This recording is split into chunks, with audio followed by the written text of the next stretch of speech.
고린도전서 5장 6절에서 8절까지의 말씀. 저희 함께 교독하도록 하겠습니다. 제가 먼저 읽겠습니다. 너희가 자랑하는 것이 옳지 아니하도다. 적은 누룩이 온 덩어리에 퍼지는 것을 알지 못하느냐.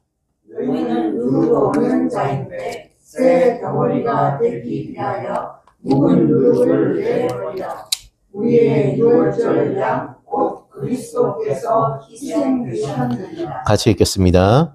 이러므로 우리가 명절을 지키되 묵은 누룩으로도 말고 악하고 악의에 찬 누룩으로도 말고 누룩이 없이 오직 순전함과 진실함의 떡으로 하자. 아멘. 오늘이 하나님의 말씀 지혜를 간구하는 기도 성령님께 잠시 드리겠습니다. 같이 기도하시겠습니다. 성령 하나님 감사합니다. 오늘 저희에게 생명의 말씀 허락하여 주셔서 감사합니다. 말씀의 주인이신 하나님, 오늘 이 자리 저희에게 좌정하여 주시고 이 말씀의 지혜를 저희에게 허락하여 주시옵소서. 하나님께서 저희 한 사람 한 사람에게 주시는 비전이 다르고 생명이 다르고 뜻도 다르며 그곳에서 오로지 일치하는 것은 하나님 아버지 한 분뿐인 줄 압니다. 저희에게 주인 되시는 예수님, 오늘 예수 그리스도의 이름으로 함께 이 말씀을 보며 나아가기를 간절히 소원하오니 저희 마음속에 있는 아직과 생각과 욕심 다 내려놓고 하나님 아버지의 뜻을 바라보게 하여 주시옵소서. 감사합니다. 예수님 이름으로 기도드립니다. 아멘. 오늘 저희 잠깐 말씀을 나누기 전에 저희 함께 서로 얼굴을 잠깐 봤으면 좋겠습니다. 저희 얼굴이 어떤 모습으로 되어 있나요?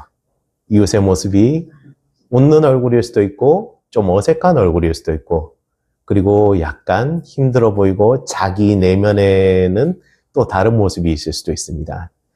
그렇지만 저희가 잊지 말아야 할 것은요, 저희 그리스도인 안에 예수 그리스도께서 계시다는 것입니다. 오늘 이 고린도 교회는요, 그런 것을 제대로 지키지 못하는 교회였다고 말을 할 수 있겠습니다. 고린도 교회를 한마디로 표현하면은요, 참 말이 많은 교회였습니다. 사람도 말을 많이 듣게 된다는 것은 좋은 의미가 될 수도 있겠지만은 대부분의 의미는 좀 안 좋은 소문이 많다는 뜻으로 그것이 해석이 되기도 합니다. 고린도 교회가 이런 교회였습니다. 특히 그 고린도 지방은요, 지역 특색상 굉장히 많은 문화가 오가는 것이었기 때문에 문화가 오간다는 것은 많은 종교들이 오간다는 의미이기도 했습니다. 그렇기 때문에 이 고린도라는 지역 자체가 신앙적으로 취약한 지역일 수밖에 없었거든요. 내가 이게 마음에 안 들면은 다른 걸 믿으면 된다. 근데 이게 또 마음에 안 드네? 그러면 이쪽으로 가면 된다고 해서 여러 곳으로 중구난방으로 굉장히 신전들이 많이 지어진 곳이 고린도였었습니다. 그런 와중에 있었으니 그 가운데 있는 그리스도인들은 어땠을까요? 심지어 여기 있는 사람들은 거기 현지인들입니다. 그렇기 때문에 예수 그리스도의 복음이 그들에게 들어가기 전부터 그들은 이미 신앙적으로 취약한 지역에서 계속 그것을 받아들이고 그것에 익숙해져 있었습니다. 오늘 바울은 이런 고린도 교회에 따끔한 일침을 가하는 말들을 합니다. 그것이 이 고린도 전서 후서의 말씀인데요. 그 고린도 전서 후서의 말씀 중에서도 오늘은 그 가장 핵심적인 말씀이라고 할 수 있거든요. 이 5장의 말씀을 보면은요, 서두에 들어가는 표현에 이런 말이 있어요. 음행한 자를 판단하다라고 말이죠. 5장 1절을 보면 이런 말씀으로 시작을 합니다. 너희 중에 심지어 음행이 있다 함을 들으니 그런 음행은 이방인 중에서도 없는 것이라. 누가 그 아버지의 아내를 취하였다 하는도다. 참 지독하죠. 어떻게 보면. 굉장히 문화적 뿐만이 아니라 인간적으로도 굉장히 음란한 상황에 있었습니다. 왜 이랬을까요? 그것은 바로 그들이 있던 문화 자체가 그리스 로마 신화가 팽배했던 그런 문화권 안에 있었기 때문입니다. 그리스 로마 신화 조금 들어보신 분들은 알지만은 이게 좀 굉장히 문란한 문화예요. 물론 욕하는 것은 아닙니다. 맹명 그대로만 말씀드리는 거예요.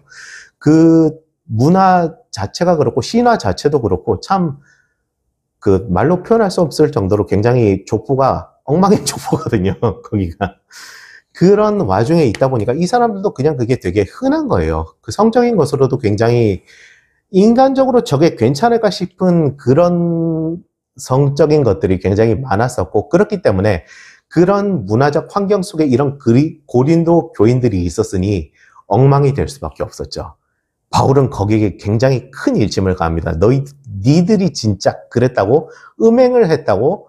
니들이 제정신이야라고 지금 은연중에 얘기를 하고 있는 거예요.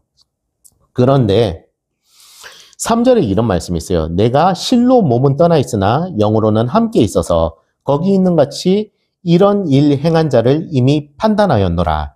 주 예수의 이름으로 너희가 내 영과 함께 모여서 우리 주 예수의 능력으로 이런 자를 사탄에게 내주었으니 이는 육신은 멸하고 영은 주 예수의 날에 구원받게 하려 함이라.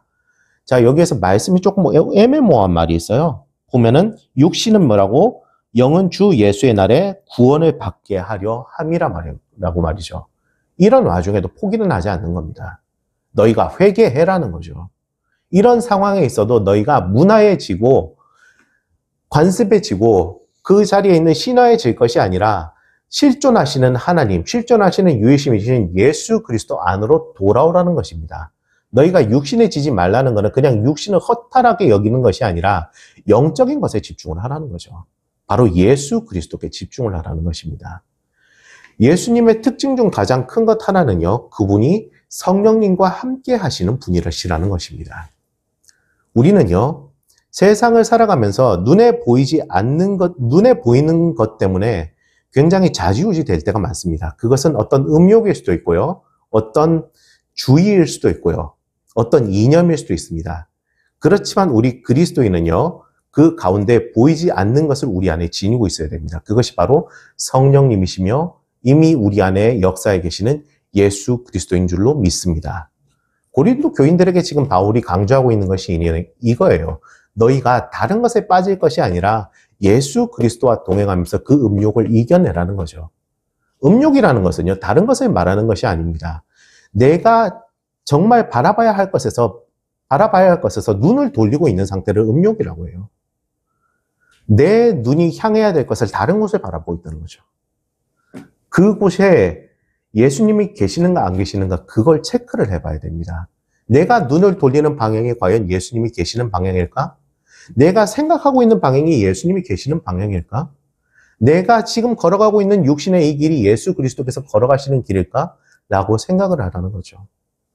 바울이 지금 이걸 강조하고 있습니다. 바울은 특히 영적인 것을 많이 강조하는 사람이기도 했지만, 영적인 것을 많이 강조하는 사도이기도 했지만, 우리의 몸은, 육신은 지금 이 세상을 살고 있기에 우리의 육신도 영을 따라서 살아야 하는 그런 방향성을 지금 강조를 하고 있는 거예요. 그렇기 때문에 우리는 먼저 영으로 하나님 앞에 충성을 할 필요가 있습니다. 그것이 바로 오늘 6절, 8절의 말씀입니다. 6절에서 8절까지의 말씀입니다. 자, 6절 말씀 다시 한번 같이 읽어보시겠습니다. 시작. 너희가 잘하는 것이 옳지 아니하도다. 적은 누룩이 온 덩어리에 퍼지는 것을 알지 못하느냐. 누룩의 특징 중 하나입니다. 이스트라고도 하죠. 빵 만들어 보시는 분들은 알 거예요. 밀가루 반죽하고 이스트 조금 넣으면은요, 1시간도 지나지 않아서 그것이 팍 부풀어 오릅니다. 그리고 그것으로 그 빵을 보면 굉장히 빵은 맛있어요. 그런데 이 누룩이라는 것의 본질은요, 한꺼번에 확 퍼져서 그것을 변질시켜 버리듯이 우리의 영이 악한 것에 있으면은 그 악에 우리가 물들어 버리기 쉽다는 거죠. 악은 다른 것을 말하는 것이 아닙니다. 예수 그리스도에게 집중하지 못하게 하는 그 모든 것을 얘기를 하는 거예요. 우리의 중심이 예수 그리스도를 향하는 것이 누룩 없는 상태를 이야기하는 것입니다. 그것이 바로 7절입니다. 7절 말씀은 제가 읽겠습니다. 너희는 누룩 없는 자인데 새 덩어리가 되기 위하여 묵은 누룩을 내버리라. 우리의 유월절 양 곧 그리스도께서 희생되셨느니라. 아멘. 예수님을 통해서 우리가 누룩 없는 자로 구별이 되었다는 거죠.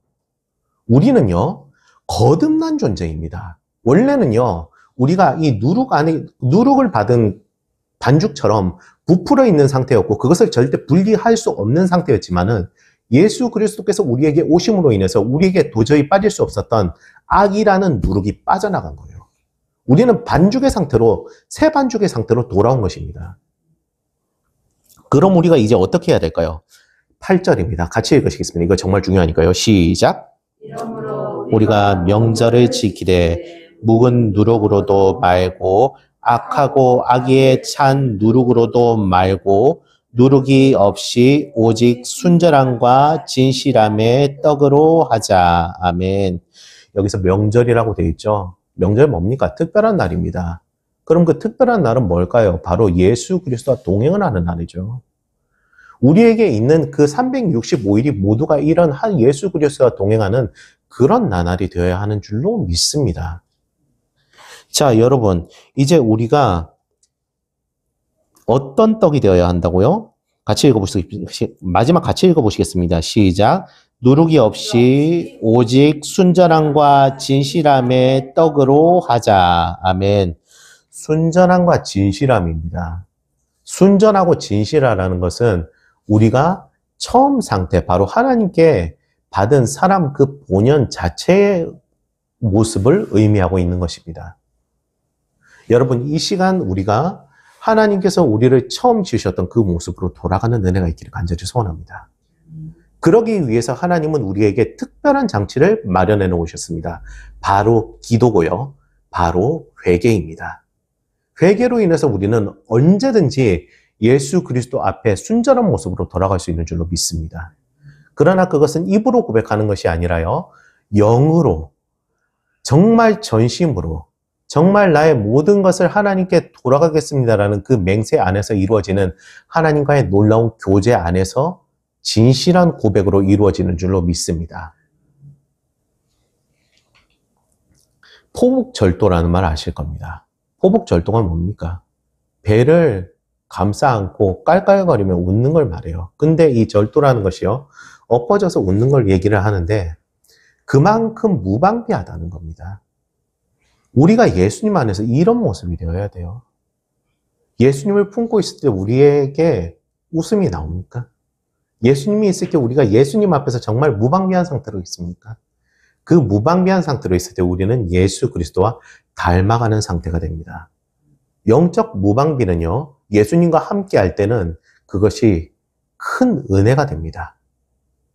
우리가 이런 영적인 하나님을 닮아가는 사람, 예수님을 닮아가는 사람, 성령님과 동행하는 예수 그리스도를 닮은 그리스도인이 되기를 간절히 소원합니다. 기도하시겠습니다. 거룩하신 하나님 아버지 감사합니다. 오늘 저희에게 생명의 말씀 허락하여 주셔서 감사합니다. 고린도 교회의 이 말씀을 통해서 저희들이 하나님 아버지께 더욱더 가까이 나아가는 계기를 얻었사오니 주 하나님 아버지께서 오늘 이 말씀을 저희의 영혼에 새겨주시고 하나하나 하나님의 허락하여 주신 삶 속에서 온전히 새겨나갈 수 있도록 역사하시고 인도하여 주시옵소서. 감사합니다. 예수님 이름으로 기도드립니다. 아멘.